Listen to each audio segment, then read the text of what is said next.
Sa bulubunduking bahagi ng Hilagang Pilipinas ay may lupaing binabantayan ng ulap at katahimikan.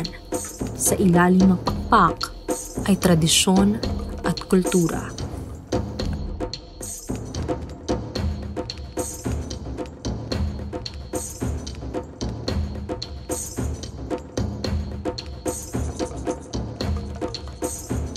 Not only in Budbud where you can find the community of Magbabatos. We have in Lubo, I think you've been there. We also have in other communities like Tulgao, that's still in Tinlayan.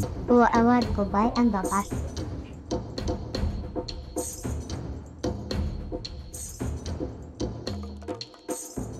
And aside from connected to the headhunting expeditions or accomplishments of the men, sa women naman, it's like a beauty regimen or it's like the makeup ngayong panahon. The tattoo, since then, has been culture of the Tulgao tribe, Kalinga.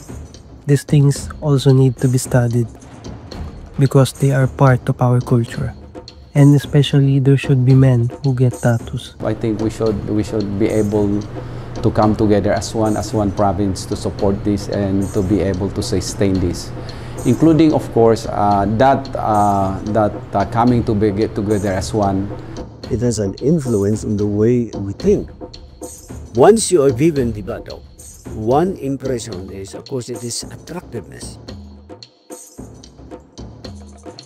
Ihira lang yung babaeng wala sa tuno. Walang tradition na binaman at namulang tao.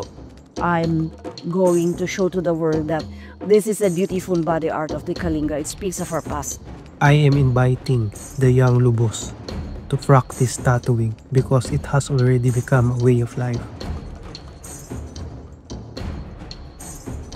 Ang bawat guhit ay pananalita. Ang bawat tanda ay banal na alaala. Ang pamana sa pagbabago ay pagkakaiba ng dumaang panahon.